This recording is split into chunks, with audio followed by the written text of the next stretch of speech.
माया जो है वो संगम युग में होती है ना। रावण तो द्वापर युग से होता है, लेकिन माया संगम युग में होती है। माया इज़ अ संगम युगी कॉन्सेप्ट, है ना। बाबा ने कभी मुरली में ये नहीं कहा द्वापर युग से माया होती है, द्वापर युग से रावण होता है, पर माया तो संगम युग में होती है ना।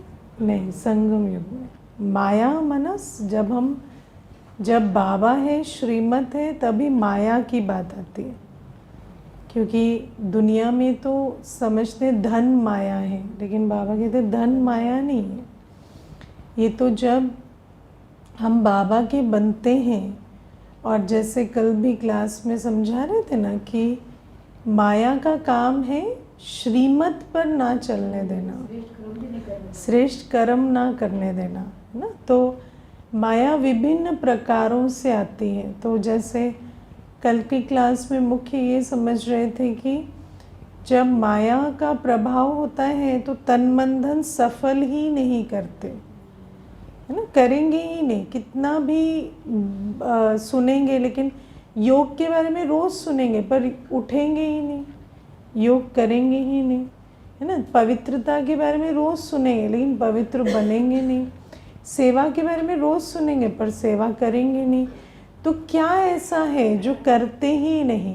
तो माया माथा मोड़ के रखती है ना। ऑफ कोर्स विकारों से जन्म लेती है, लेकिन यहाँ पर माया बहुत माथा मोड़ती है।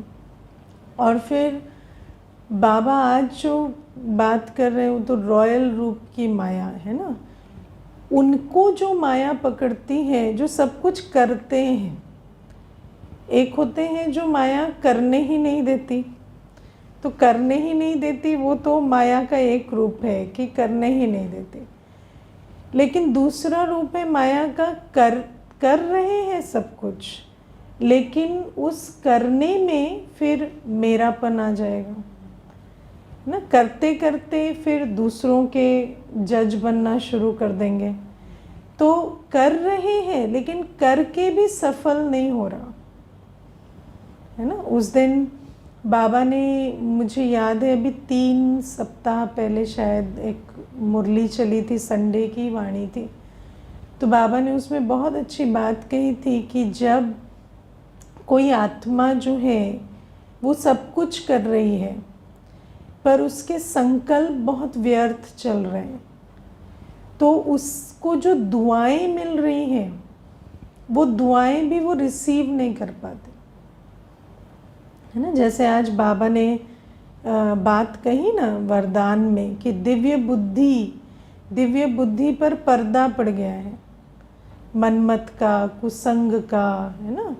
तो बाबा कहते हैं ये जो दिव्य बुद्धि जिससे बाबा को अनुभव करते, बाबा को याद करते, दुआओं का अनुभव भी, दुआएं भी कैसे खींचते, दिव्य बुद्धि से खींचते। लेकिन मानो मैं सब कुछ कर रही हूँ, लेकिन मेरे अंदर व्यर्थ संकल्प चल रहे हैं बहुत, तो मैं वो जो दुआएं मिल रही हैं उसको भी मैं रिसीव ही नहीं कर पा रही हूँ। मैं भाग्यवान आत्मा हूँ सोच के बैठूंगी तो रिसीव करूँगी ना। लेकिन अगर मेरे अंदर ही इतने व्यर्थ संकल्प चल रहे हैं कि सामने वाले की दुआएं तक मुझे मिल नहीं पा रही हैं, तो ये भी कितना बड़ी माया की कितनी बड़ी चाल है ना। तो बाबा हमें कहते हैं एक होती है माया साधारण रूप से जो कुछ करने नहीं देती, लेकिन दूसरे प्रकार की माया जो रॉयल रूप से आती है कि सब कुछ कर रहे हैं लेकिन फिर भी जमा के खाते में नहीं जा रहा। सब कुछ कर रहे हैं, तन भी लगा रहे हैं, मन भी लगा रहे हैं, धन भी लगा रहे हैं, सुबह उठ भी रहे हैं। अच्छा, कई ऐसे होते हैं कहेंगे हम रोज़ अमृत वेला कर रहे हैं, एक दिन भी मिस नहीं हुआ, चेहरा देखो तो ना खुशी है ना उमंग है, अरे ऐसा चेहरा क्यों लटका है, अमृत वेले में उठ के व्यर्थ संकल्प चला रहे हैं, है ना। तो क्या है ये माया कैसी है कि उठ भी रहे हैं पर सफल नहीं हो रहा, कर भी रहे, मुरली सुन रहे, 3 बार मुरली सुन रहे, पर कंसंट्रेशन ही नहीं है, बुद्धि भटक रही है। तो माया ऐसे जो कर रहे हैं उसको भी सफल नहीं होने देते। और आज तो बाबा कहते हैं कि मेरा मेरा आ गया तो सब कुछ, देखो जहाँ मेरापन है वहाँ चिंता होगी, वहाँ दुख होगा, तो फिर सेवा भी कर रहे हैं पर मेरापन आ गया तो उसकी वजह से टेंशन ज़्यादा है। जब भी देखेंगे सर पकड़ के बैठ रहेंगे, अरे ये करना है, वो करना है, इतनी जिम्मेवारी है। तो जैसे गृहस्थी परेशान रहते हैं ऐसे सेवाधारी भी परेशान रहेंगे, क्योंकि मेरा मेरा बहुत आ गया है ना। तो बाबा कहते हैं ये सारा कुछ माया कराती है। बाबा ने उस दिन कितनी सुंदर बात कही थी, परसों के शायद मुरली में स्लोगन था कि बाबा मिला और बाबा से सर्व प्राप्ति मिली, यही संगम युग की मौज है ना। संगम युग में मौज क्या है, हमें बाबा मिला, बाबा से सर्व प्राप्ति मिली, लेकिन अगर उसी मौज को हम अनुभव नहीं कर पा रहे तो फिर हम संगम युग में हमें बाबा मिला, क्या मिला, कुछ नहीं है ना। तो बाबा हमें कहते हैं ये माया करती है, ये सारा कुछ माया करती है। माया माना जहाँ श्रेष्ठ कर्म की बात आई, जहाँ संगम युग की मौज को अनुभव की बात आई, उसमें माया विघन डालती। ये सारा कुछ माया करती है ना। एक होता है विकर्म करना, विकर्म ना करना, लेकिन दूसरा होता है सफल करना और विधिवत सफल करना, है ना। तो विकर्म तो रावण कराता है, लेकिन सफल नहीं होने देती और विधिवत सफल नहीं होने देती, वो माया है ना। और बाबा कभी कभी कहते हैं माया मेरी बेटी है ना, क्योंकि बाबा कहते हैं अगर माया तुम्हें टेस्ट ना करे तो फिर सभी नंबर 1 में चले जाएं, तो कुछ ना कुछ तो टेस्टिंग होनी चाहिए। तो ये भी बहुत आज माया और रावण के विषय में थोड़ा चिंतन चल रहा था। और आप देखो आज बाबा कहते हैं ईश्वरीय प्यार, है ना। ईश्वरीय प्यार संगम युग की प्राप्ति है। संगम युग में हमें ईश्वरीय प्यार मिलता है। सारे कल्प में हमें देहधारियों का प्यार मिलता है, मनुष्य का प्यार। मनुष्य का प्यार कभी भी आपको भरपूर नहीं बनाता, मनुष्य का प्यार आपको मंगता बनाता है ना। इसीलिए मनुष्य कहता है, रो रो कर कहता है मेरे मम्मी पापा बहुत प्यार करते थे पर आप नहीं करते। जब वो इतना करते थे तो मैं पेट नहीं भरा तुम्हारा, किया ना उन्होंने खूब प्यार, फिर वो प्यार से पेट क्यों नहीं भरा। अभी भी प्यार चाहिए, सारी जीवन हमें प्यार चाहिए ही। इतना मिला कहेंगे बहुत मिला, लेकिन पेट नहीं भरा, अभी भी और चाहिए। अरे जब कुछ ज़्यादा मिलता है तो उसका नेक्स्ट स्टेप क्या होता है, आप देते हैं। लेकिन मनुष्य का प्यार ऐसा है, कितना भी मिलता है तो भी दाता नहीं बनते, जितना मिलता है उतना और मंगता बनते, उतना और क्रेविंग फॉर लव होते, है ना। आज मनुष्य क्या कर रहा है, फेसबुक पर हज़ारों हज़ारों फ्रेंड्स बना रहा है, सब क्यों, क्योंकि प्यार पूरा नहीं पड़ रहा। और जबकि आप देखो हर बच्चे को एक माता एक पिता मिलते हैं, है ना। इतना प्यार बचपन से मिलता है, भाई बहनों का प्यार मिलता है, सब कुछ मिलता है, लेकिन फिर भी वो प्यार स्वरूप नहीं बनते, वो प्यार के मंगता स्वरूप ही बनते, है ना। तो मनुष्य का प्यार ऐसा है कि मनुष्य का प्यार हमें मंगता बनाता है, मनुष्य का प्यार हमें प्यारा नहीं बनाता, है ना, प्यार स्वरूप नहीं बनाता ना। तो बाबा का वो गीत है ना, पाकर प्यार प्रभु का हम भी प्यारे हो गए। तो बाबा का जब प्यार मिलता है, ईश्वरीय प्यार, तो वो हमें भरपूर बनाता है ना। लेकिन बाबा कहते हैं उस प्रेम के भी अनुभवी बनना पड़ता है, क्योंकि बाबा तो प्यार देते हैं सबको, सबको ये भी पता है, प्राप्ति का मालूम भी है कि बाबा से हमें प्यार मिलता, लेकिन उस प्यार के सागर के प्यार के अनुभव में सदा रहें, तब तो प्रेम स्वरूप बनेंगे ना। अनुभवी कैसे बनते, कल सिखाया था ना। अनुभवी बनते हैं जब उस अनुभव में स्थित होते हैं ना, मन बुद्धि से बाबा के प्यार को सदा अनुभव करें। बाबा का प्यार मिला। देखो हर बच्चा कहता है कि बाबा शांति देते हैं, बाबा प्यार देते हैं, बाबा खुशी देते हैं। ये हमें अनुभव हुआ, एक्सपेरिमेंट किया है। फिर आप भरपूर क्यों नहीं बन रहे? क्योंकि करते नहीं। बाबा की याद में बैठें, सदा सदा योगी होकर रहें तो प्रेम स्वरूप, शांत स्वरूप, सुख स्वरूप रहेंगे। लेकिन योगी नहीं रहते और देहधारियों से योग है, पुरानी दुनिया से योग है, तो अनुभवी स्वरूप नहीं बनते। जब अनुभवी स्वरूप नहीं है तो फिर अंदर जो है वो प्राप्ति स्वरूप की स्थिति नहीं है, भरपूरता की स्थिति नहीं है।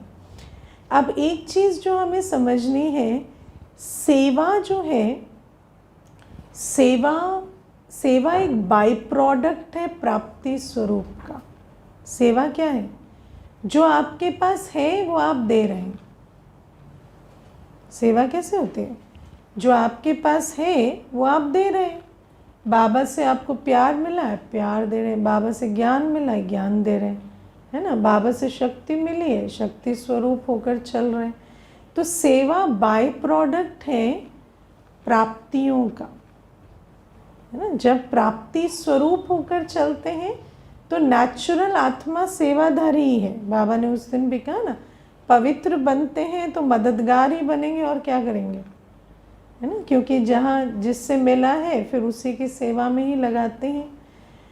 तो बाबा हमें कहते हैं कि ये जो नेचुरल सिस्टम है, नेचुरल सिस्टम क्या है कि हम बाबा से भरपूर रहें और आत्माओं और प्रकृति के साथ हमारा इनडायरेक्ट रिलेशनशिप हो।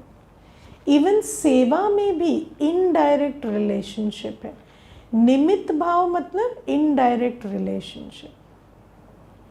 डायरेक्ट रिलेशनशिप माना अटैचमेंट। जब हमारा इनडायरेक्ट रिलेशनशिप है, जैसे निमित्त भाव मतलब क्या?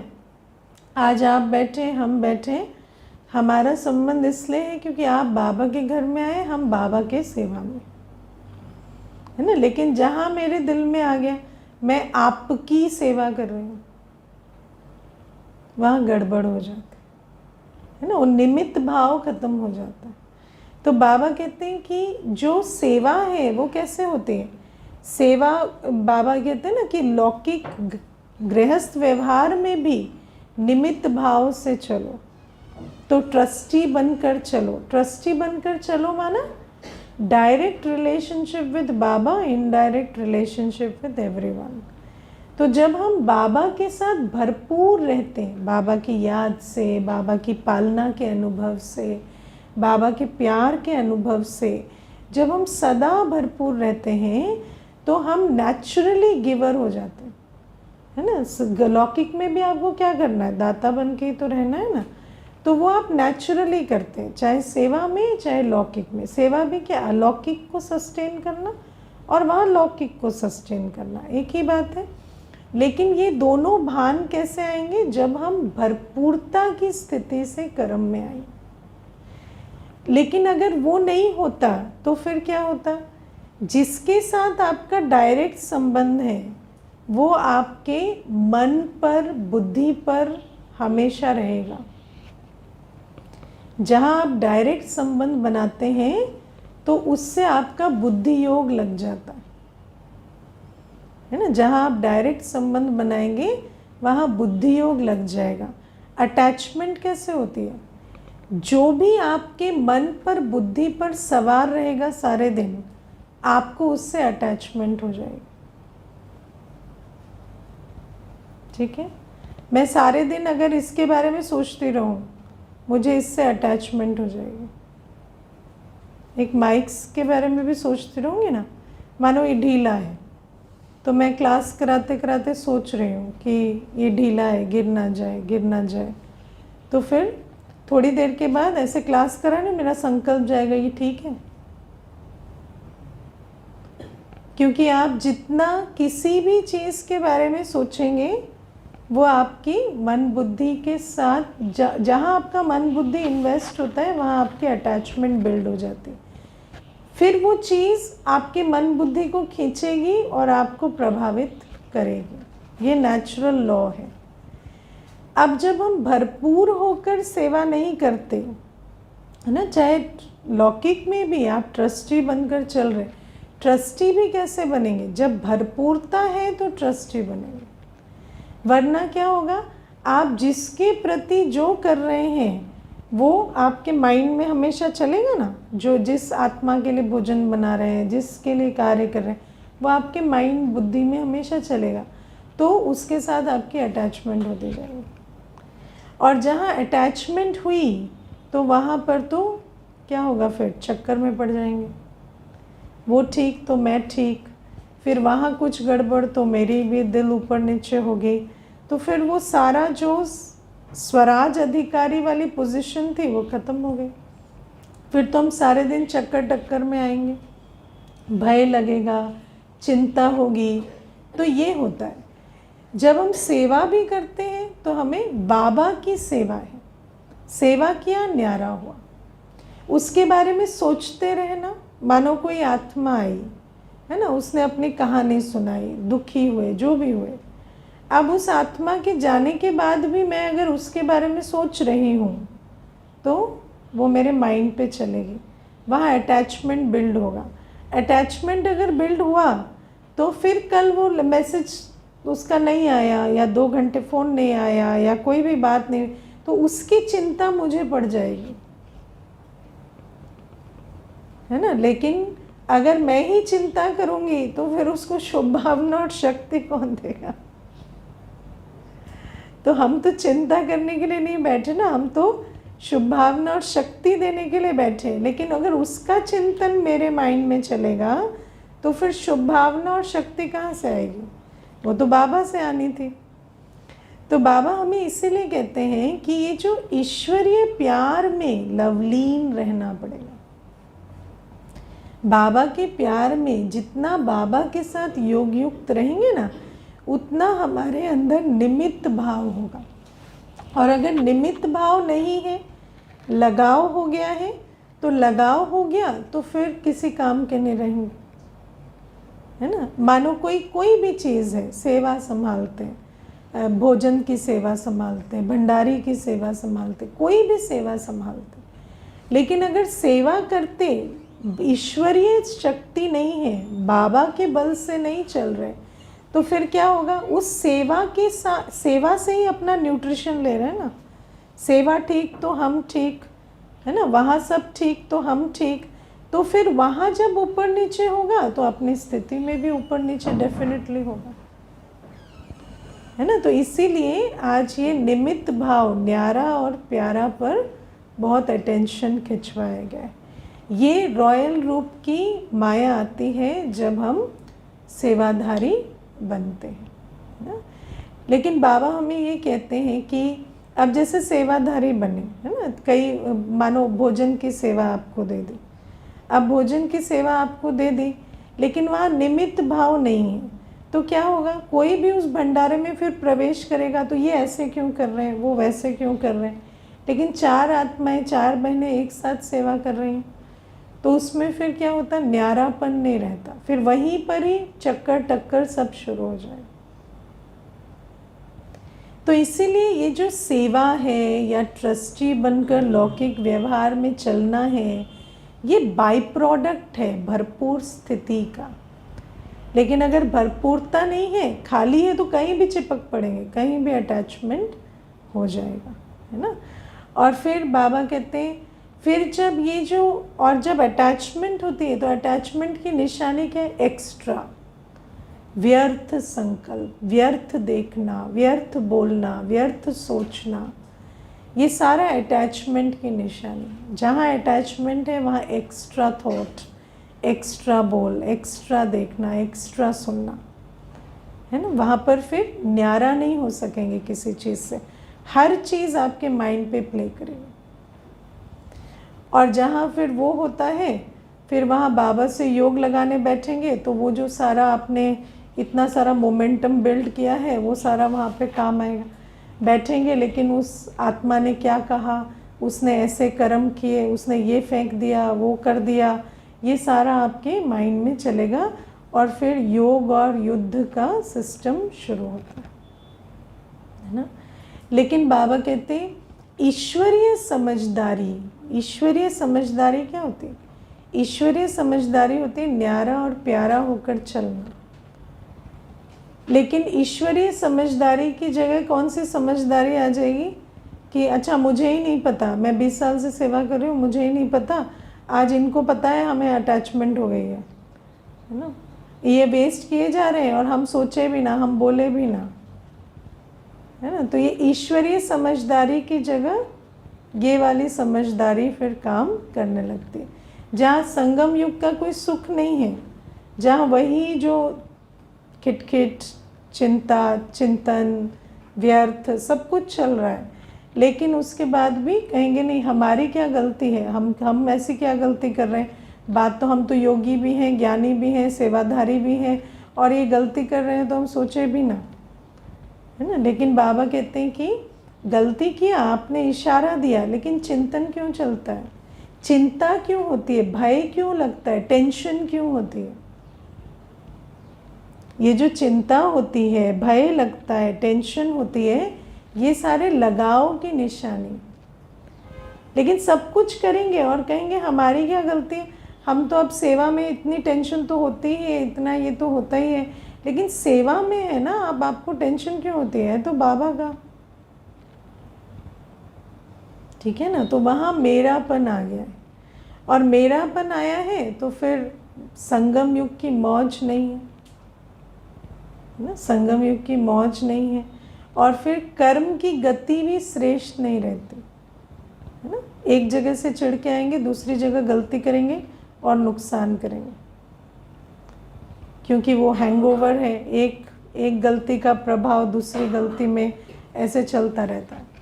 तो ना कर्म ठीक हो रहे हैं, ना संगम युग की मौज रह रही है, तो ये सारा चक्कर है मैंपन, मेरेपन का,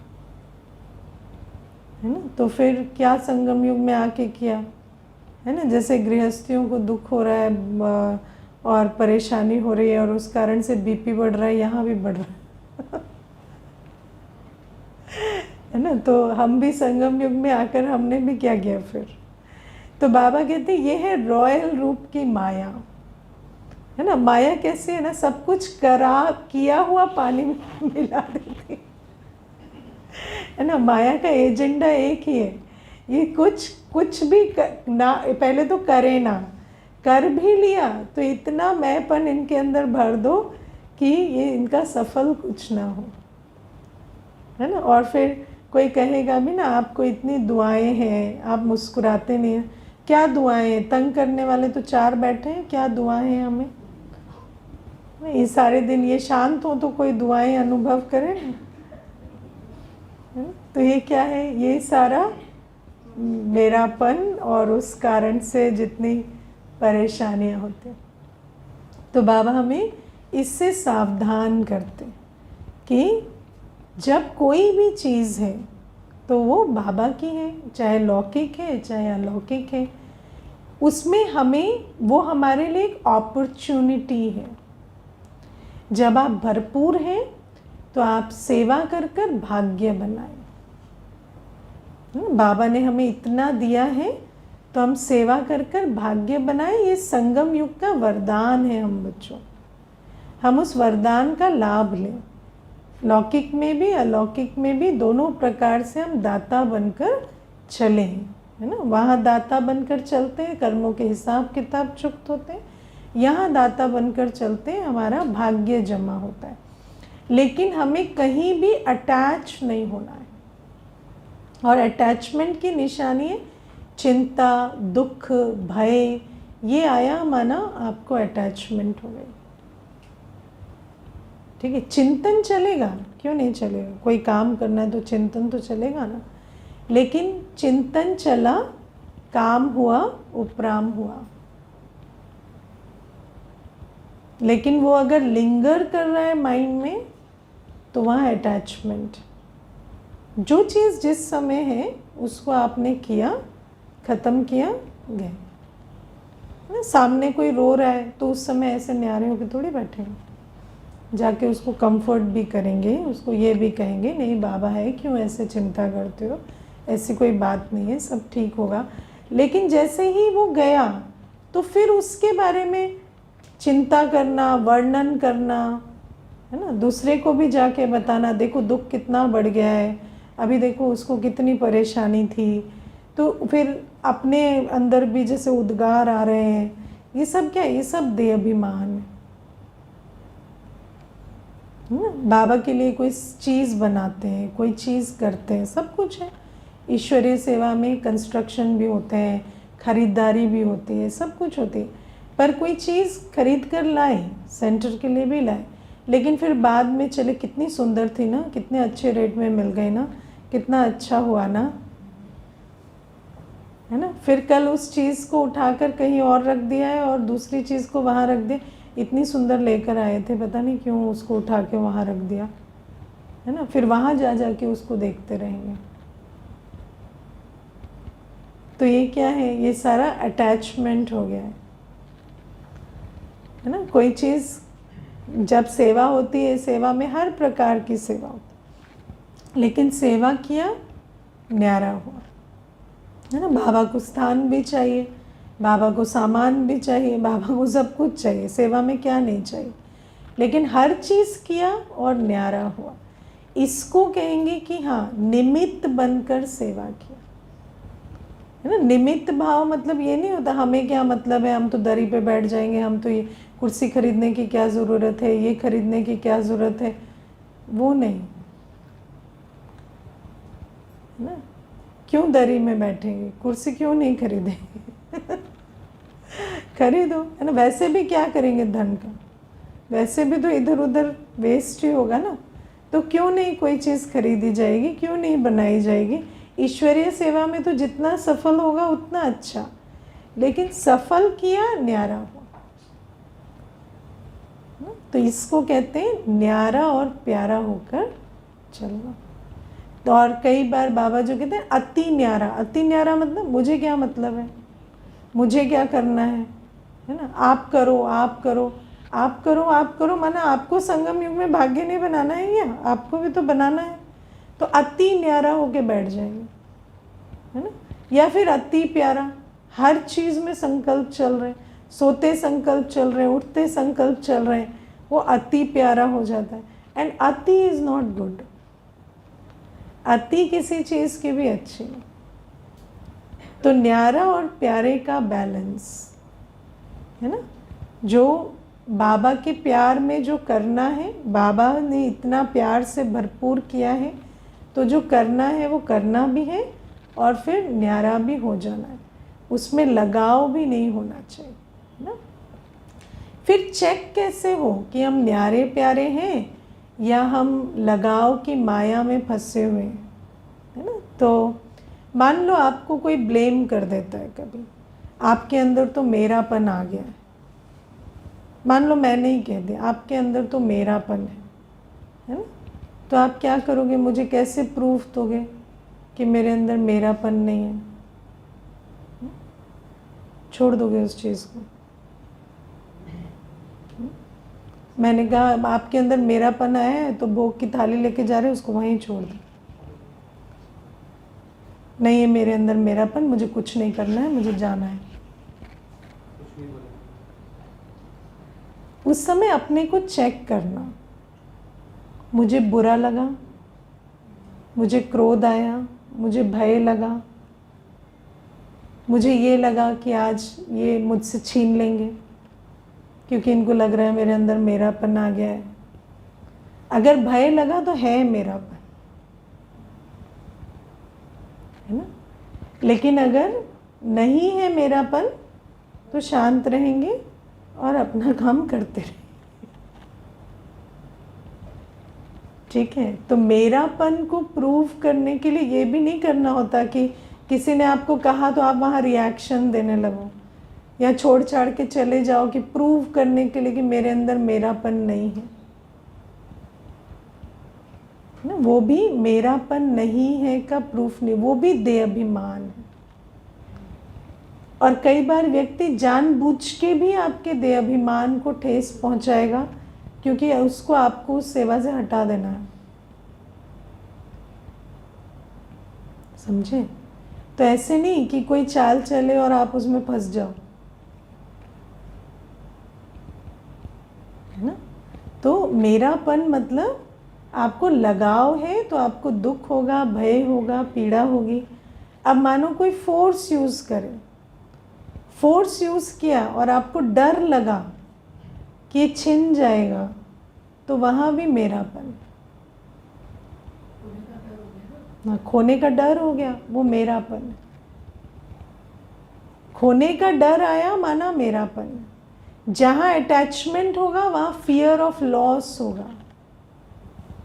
ये सबसे बड़ी निशानी है ना। किसी भी चीज़ के साथ मेरापन हो सकता है, कोई वस्तु, कोई व्यक्ति, कोई सेवा, कोई प्राप्ति, किसी के साथ भी मेरापन हो सकता है। और चैलेंजेस तो हर चीज़ को आएंगे ना, लेकिन जब चैलेंज आता है तो उस समय पर आपको भय नहीं लगना चाहिए। और ये भी नहीं कि आप छीनो उससे पहले हम ही छोड़ दें, नहीं। आप क्यों छोड़ते हो ना। आप खुद से बैठे हो, किसने बिठाया? बाबा ने बिठाया। बाबा आपसे पूछ के आपको हटाएगा क्या? अगर हमारे कर्म ठीक नहीं होंगे, बाबा हमें कैसे खत्म कर देगा पता भी नहीं चलेगा। तो उसमें भी मेरापन नहीं लाना, कोई भय नहीं, कोई असुरक्षा की भावना नहीं, है ना। जो होगा ड्रामा में मुझे मंजूर है ना। ड्रामा में जो होगा, ड्रामा में कल है ना हम रहे ना रहे हमें मंजूर, लेकिन कॉन्शियसली किसी भी गलत डिसीजन को नहीं लेना। कोई ईगो पे वार करे तो आप छोड़ छाड़ के चल पड़ो, ये भी देहाभिमान है। ये आपने किया, ये परिस्थिति ने नहीं किया, ये आपने किया, ये आपने चॉइस ली। अपने होशो हवास में कोई ऐसा श्रीमत के विपरीत डिसीजन नहीं लेना। आप अपना करो। बाबा ने बिठाया है, बाबा को नहीं ठीक लगेगा तो उठा देगा। डर की, भय की, अपमानित होने की फीलिंग की क्या बात है? कुछ नहीं। जिसने बिठाया है उसको उठाना होगा, उठा देगा। और उसमें कोई घबराहट नहीं होनी चाहिए। अगर कोई, लेकिन बाबा कहते हैं अगर कोई चीज़ की वजह से हमें चिंता पड़ गई है तो उस चीज़ को छोड़ देना बेटर। अगर हमारा सुख चैन छिन गया है, कोई बात को चैलेंज आई और हमारी स्थिति ही खराब हो गई है, हमें टेंशन होने लगी है, डर लगने लगा है, हमारे अंदर व्यर्थ चिंतन चलने लगा है, तो उसको छोड़ देना बेटर, क्योंकि हमारे अंदर लगाव है। तो लगाव जिससे हो गया है वो तो छोड़ देना ही बेटर। लेकिन अगर आपकी स्थिति ठीक है तो किसी के कहने पे भी कोई चीज़ छोड़नी नहीं। और अगर मेरी ही स्थिति ठीक नहीं है तो बेटर है छोड़ दो ना, क्योंकि वो जो let go of anything that cost your peace, ना, जो आपकी शांति सुख छीन ले, वो चीज़, वो सेवा तो सेवा नहीं है ना। बाबा मुरली में कितनी बार कहते हैं, जो आपको विचलित कर दे वो सेवा सेवा नहीं है। तो इसका मतलब आपको अभी अपने पे काम करना ज़रूरी है। और अगर कितनी भी चैलेंज आती है और आप अगर कर पा रहे हैं और इजी रह पा रहे हैं, संगम युग की मौज में रहते जो भी कर पा रहे हैं वो करना, वो हमारा ईश्वरीय कर्तव्य है, उसे करना है। उसमें फिर कोई भी विघ्न आए डोंट माइंड, विघ्न तो आएंगे। ब्रह्मा बाबा को इतने विघ्न आए, अब ब्रह्मा बाबा ने ऐसे थोड़ी सोचा कि ये विघ्न आ रहा है तो इसका मतलब मैं छोड़ दूँ, मैं मेरेपन का टेस्ट दूँ कि मेरे अंदर मेरापन नहीं है, मैं छोड़ के भाग जाऊँ। ऐसा तो बाबा ने नहीं सोचा। तो विघ्नों को हमें पार करना है। विघ्न तो बहुत प्रकार के आएंगे। बाबा कहते हैं माया ऐसे ऐसे रूप धर कर आएगी जो आप सोच भी नहीं सकते। माया का नाम ही माया है ना, कोई भी रूप ले लेती। तो ऐसे ऐसे रूप धर कर आती है कि पता ही नहीं चलता ऐसे भी माया आ सकती है। लेकिन माया अनेक प्रकार से आएगी। उन सारी परिस्थितियों में अपने आप को चेक करो, मेरी अवस्था कैसी है? क्या मेरी खुशी खो गई? क्या मुझे अमृत वेले उस बात का चिंतन चलने लगा है? क्या मेरे अंदर भय आ गया है? क्या मुझे कोई कष्ट हो रहा है? अपमान की फीलिंग हो रही है? अपमान की फीलिंग क्यों होगी? स्वमान में है ना। हमें किसी ने सम्मान, किसी के सम्मान के आधार से थोड़ी चल रहे हैं जो अपमानित फील हो, है ना। जो जो देता है वो ले सकता है। अगर किसी के सम्मान के आधार से आप चल रहे हैं तो वो आपको अपमानित भी फील करा सकता है। लेकिन जब किसी के दिए सम्मान से चल ही नहीं रहे, स्वमान से चल रहे हैं, तो बाबा तो स्वमान आज भी दे रहा है, तो अपमानित फील करने की क्या बात है ना। तो ये कहीं कोई भी फीलिंग इधर उधर हुई तो इसका मतलब हमारे अंदर लगाव है, हमारे अंदर कुछ ना कुछ निमित्त भाव की कमी है, और फिर हमारी फंक्शनैलिटी घट जाएगी। फिर जब तक परिस्थिति ठीक थी तब तक तो जो लगन थी, उमंग था, खुशी थी, वो अलग थी। लेकिन अब परिस्थिति आई है तो ना लगन, ना खुशी, ना उमंग, कुछ नहीं होगा। अमृत वेला सो रहे हैं, दिनचर्या बिगड़ रहे हैं, ये सब शुरू हो जाएगा। तो बाबा कहते हैं उसको चेक करो, वो है मेरेपन की निशानी। मेरापन ये नहीं होता किसी ने कहा आपके अंदर मेरापन आ गया है और हम कहें नहीं नहीं मैं प्रूव करके दिखाऊंगा आपको मेरे अंदर मेरापन नहीं है। क्यों देना है किसी को प्रूफ? ना, मनुष्य जो चाहे सोचे, जिसका जो मन करे वो सोचे। You are welcome to your opinion. हाँ, यू कैन नॉट प्रूव। और क्यों प्रूव करना है किसी को? आपका लेना देना बाबा से है, बाबा चला रहा, समझे। लेकिन जहाँ अपने को कष्ट हुआ, दुख हुआ, भय लगा, माना मेरापन, फिर उस बात को छोड़ देने में बेहतरी है। फिर वहाँ पर बाबा को गुहार लगाने लगे। बाबा ने आज कहा ना, बैठ के मुझे बता रहे हैं, हाँ आप मुझे अधिकार नहीं दिलाएंगे, आप मेरे साथ ऐसे करेंगे, आप मेरे साथ ऐसे होने देंगे, बाबा आपके घर में न्याय नहीं है क्या? हाँ, तो ये क्या है?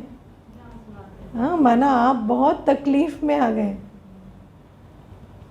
हाँ, लेकिन अगर बाबा के पास बैठे और धन्यवाद नहीं निकल रहा तो इसका मतलब बहुत लगाव में चल रहा है। हाँ, बाबा के पास बैठे तो सिर्फ शुक्रिया बाबा आना चाहिए, है ना। क्योंकि बाकी तो सब कुछ बाय प्रोडक्ट है नहीं है क्या फ़र्क पड़ता है ना। है तो है, चैलेंज है तो ठीक है, देख लेंगे चैलेंज का भी कहाँ तक क्या है। जो ड्रामा में है ठीक है, उसमें तो फुल स्टॉप लगा के चलते हैं ना। तो उसमें फिर बाबा के पास जब बैठते हैं तो सिर्फ शुक्रिया बाबा, क्योंकि बाबा ने इतना भरपूर किया है कि आज और किसी बात से दुखी नहीं होते। बाबा के पास बैठ के यदि व्यक्ति और वस्तु के बारे में बात करनी पड़ रही है तो माना हमें बाबा से प्यार नहीं, हमें उस व्यक्ति या वस्तु से ज़्यादा प्यार हो गया है ना। तो बाबा के पास जब बैठते हैं तो सिर्फ बाबा और मैं। वैसे भी दुनिया में भी किसी से प्यार होता है तो कहते हैं अभी और किसी की बात मत करो, अभी बस हमारे साथ बैठो, है ना। तो बाबा कहते हैं मेरे साथ बैठे हैं तो मेरी बात करो, मेरे साथ बैठो, है ना। शक्ति भरो, स्नेह लो, स्नेह दो, है ना, हर चीज़ करो, बाकी सारी बातें साइड में। और बाबा को ही सुनाने लगे। कोई पूछे हाल कैसा, क्या कहें, आजकल तो बेहाल चल रहा है, आजकल तो ये हो रहा है, वो हो रहा है ना। तो वो फिर लगाव वाली स्थिति है, उसमें बहुत दुख है ना। तो लगाव को पहचानना, ऐसे नहीं कोई आपकी देहाभिमान को ठेस पहुंचा दे तो आपको लगे कि मुझे लगाव है, ठीक है, वो भी ठीक ही है, क्योंकि देह अभिमान है तो भी निकल ही जाना चाहिए, है ना। लगाव नहीं है, देह अभिमान है तो लगाव भी होगा ही, है ना। तो ये जो बात है, जहाँ खिलाए जो बिठाए, जैसी ड्रामा की सीन हो वैसे एक्सेप्ट करेंगे। कोई मनुष्य हमें खिलाता बिठाता नहीं है ना। बाबा हमें जहाँ बिठाए, जहाँ खिलाए, जैसे चलाए वैसे हमें चलना है ना। बाबा ने यहाँ बिठाया तो बाबा के लिए यहाँ बैठे, बाबा कहीं और बिठाएगा तो वहाँ भी बैठ जाएंगे, है ना। तो इसको हमें समझ कर चलना होता है। और फिर बाबा कहते हैं माया का और एक बड़ा रूप, कि माया हमें दूसरे का जज और अपना वकील बना देती। और दूसरे का चिंतन क्या है? पतन की जड़, पर चिंतन पतन की जड़, है ना। मैं राइट वो रॉन्ग, मैं राइट वो रॉन्ग, मैं राइट वो रॉन्ग करते करते सारे दिन आपके बुद्धि में कौन बैठा हुआ है? वो रॉन्ग, है ना। और उसके बारे में सोचते सोचते अपनी अवस्था, अपने कर्म सब बिगड़ चुके, क्योंकि जो मन में चलेगा वही कर्म में आएगा। लो वाइब्रेशन थॉट तो लो वाइब्रेशन कर्म होंगे, है ना। और राइट करते करते, है ना, दूसरे दुनिया में क्या होता है, दो बिजनेसमैन होते हैं ना सामने सामने, तो दूसरे के धंधे के बारे में सोचते सोचते अपने ग्राहक को भी अटेंड नहीं किया, वहाँ कौन आया है उसको देखने में बिजी। मैंने लिटरली ये देखा है, क्योंकि बिजनेस देखा है बचपन में। तो जैसे बैठे होंगे ना तो दूसरे की दुकान में झांक रहे, वहाँ कौन आया, कितने कस्टमर आए, क्या कर रहा है, वो खरीद रहा है या नहीं खरीद रहा है, वो भी यहाँ से नोटिस कर रहे हैं। और अपने यहाँ जो आया ना, हाँ बैठो, उसको बिठा रखा है और वहाँ देखने में बिजी है ना। फिर ये वहाँ जाता है तो उसको देखते हैं, ये यहाँ बैठा है इसको देखा नहीं, ये वहाँ जाके बैठ जाता है तो उसको वहाँ देख रहे हैं। फिर मैंने लिटरली ये जो सीन मैं आपको वर्णन कर रही हूँ ना, ये मेरा देखा हुआ सीन है। मनुष्य ऐसी बुद्धि हो जाती है उसकी, है ना, कि दूसरे को देखने में इतना बिजी है कि अपना पता ही नहीं चलता। और ये सब शुरू कहाँ से होता है? सब मेरापन, राइट रॉन्ग, वो गलत मैं सही, इसी से शुरू होता है। सारे दिन आप उसका चिंतन कर रहे हैं, उसको चिंतन करें। आप ब्राह्मण हैं, आप जिसका चिंतन करेंगे वो बढ़ेगा, उसकी ग्रोथ होगी। कितनी खूबसूरत बात है ना। आप ब्राह्मण हैं, आप जिसका चिंतन करेंगे उसकी ग्रोथ होगी, ठीक है ना। तो आप ही उसको ग्रोथ दे रहे हैं ना, भले रॉन्ग करके भी। लेकिन बताए ना, बुद्धि तो वो समझती नहीं है ना हाँ तो कुछ समझती नहीं। आप उसकी ग्रोथ को देख रहे हो, उसकी ग्रोथ बढ़ रही है। तो बाबा कहते हैं अपना जज बनो, अपने आप को देखो ना, मुझे क्या बदलना है, मुझे क्या करना है, दूसरे ने क्या किया नहीं किया, आपको उसको स्वर्ग भेजना है क्या? आप क्यों पड़े हो उसकी कर्म कहानी में? लगता है स्वर्ग भेज के ही मानेंगे उसको, है ना। क्यों उसकी कर्म कहानी में जाते हो, है ना। कितनी आत्माएं हैं सृष्टि में, सब अपना अपना पार्ट बजा रही हैं, वो भी बजा रहा है, आप उसमें क्यों जाते, है ना। और आप तो उस आत्मा के करने या कहने से नहीं चल रहे। आपका भाग्य उसका भाग्य कैसे जुड़ा हुआ है? नहीं है। बाबा ने हमें बताया है, ड्रामा में एक सेकंड ना मिले दूसरे से, एक का पार्ट ना मिले दूसरे से। इसका मतलब क्या है? आपके पार्ट का दूसरे के पार्ट से कोई कनेक्शन नहीं है, आपके पिछले सेकंड का आपके इस सेकंड से कोई कनेक्शन नहीं है। लेकिन हम ये दो बात नहीं धारण करते। हमें लगता है अगर पास्ट ऐसा था तो फ्यूचर भी हो जाएगा। पास्ट को फ्यूचर से कनेक्ट करना, दूसरे के पार्ट से अपने पार्ट को कनेक्ट करना, ये माया कराती है। वो ऐसा करेंगे तो ऐसा हो जाएगा, उसके पार्ट का आपके पार्ट का कोई कनेक्शन ही नहीं है। वो कुछ भी करेंगे आपके साथ वो होगा जो आप करते हैं। लेकिन अगर आप ये छोटी सी बात नहीं समझते तो आप हमेशा उसका चिंतन कर रहे हैं, उसका चिंतन कर रहे हैं, तो ऑब्वियसली है ना, वो जो कर रहा है वो आपके जीवन में होगा। लेकिन ये जो हो रहा है ये माया के कारण हो रहा है। अगर आपको समझ आ गया उसका पार्ट मेरा पार्ट क्यों कनेक्टेड है ना। कोई नुकसान करेंगे तो क्या नुकसान हो जाएगा क्या? वो करेंगे। आपका नुकसान तब होगा जब आप कोई गलती करेंगे, है ना। फिर व्यक्ति क्या करता है, अगर वो नहीं होते ना तो हमारी इतनी ग्रोथ हो जाती। वो भी माया का भ्रम है। फिर उस चक्कर में भी पड़ के उसी को संकल्प देंगे, नहीं मेरा कर्म मेरा ड्रामा, आज मुझे जितना मिला है मेरा इतना ही है। ये हो जाता वो हो जाता, कुछ नहीं होता। आपका कल्प कल्प का इतना ही पार्ट है ना, और इतना ही आपको मिलना है। और आप अभी जो पा रहे हैं वो आपका प्रीफिक्स्ड सर्वश्रेष्ठ पार्ट चल रहा है। कोई आपको कहे भी ये ऐसा नहीं करते ना, ये हो जाता, कुछ नहीं होता। कल्प कल्प इतना ही होता है। तो किसी के पार्ट से मेरा पार्ट कनेक्टेड नहीं है। मैं अपना पार्ट बजा रही हूँ, मैं श्रीमत प्रमाण चल रही हूँ, मुझे बाबा की सुननी है, मुझे बाबा की श्रीमत पे चलना। वो ऐसा वो वैसा कुछ नहीं। और एक सेकंड ना मिले दूसरे से, पिछले सेकंड का मेरे इस सेकंड से कोई लेना देना नहीं। लेकिन माया कहेगी नहीं, तुमने पिछले सेकंड ये पाप किया है ना, अभी योग में कैसे बैठोगे? तुमने आज अमृत वेला मिस किया ना, तुम्हारा सारे दिन योग नहीं लगेगा। लेकिन अमृत वेला नहीं हुआ तो दूसरे सेकंड में तो हम योगी बन सकते हैं ना। ये गिल्ट भी माया की चाल है। फिर सारे दिन वियोगी रहेंगे तो अगले दिन कहाँ उठेंगे? एक सेकंड ना मिले दूसरे से, पिछले सेकंड क्या हुआ उसको आप क्यों बुद्धि में कैरी कर रहे हो? ठीक है, पिछले सेकंड जो हुआ उसको फुल स्टॉप लगाओ। अभी फिर से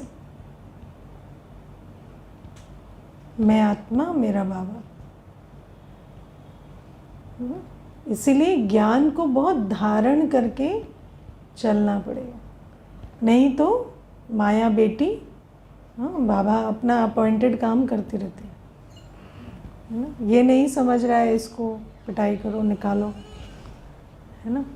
तो बाबा ये आज हमें बहुत प्यार से समझा रहे। और बाबा कहते जब ऐसी वैराग वृत्ति के साथ, बेहद की वैराग वृत्ति, हद की नहीं, हद की वैराग वृत्ति डिप्रेशन होता है। बेहद की वैराग वृत्ति माना सब कुछ करे, fully involve and fully detached.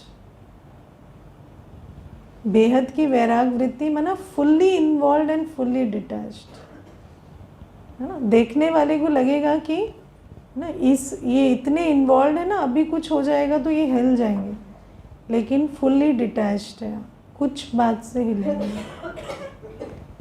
तो ऐसी वैराग वृत्ति अगर हो बेहद की, तो बाबा कहते बहुत सेवा की ग्रोथ होगी और प्रत्यक्षता होगी। क्योंकि क्या होता है, जैसे ही चैलेंज आते हैं, अगर लगाव है तो फिर जितना पॉजिटिव संकल्प चल रहे थे उतने ही नेगेटिव भी चलने लगते हैं, उससे ज़्यादा चलने लगते हैं।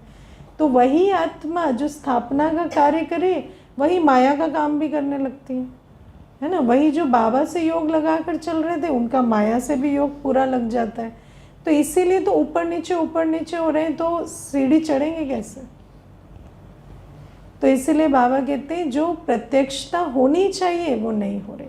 लेकिन मूल को मत भूलना, मूल फाउंडेशन है कि जब बाबा के साथ प्यार की अनुभूति होगी, उस अनुभव में खोए रहेंगे, सर्व प्राप्ति स्वरूप होकर सेवा में चलेंगे, तभी बेहद की वैराग वृत्ति होगी।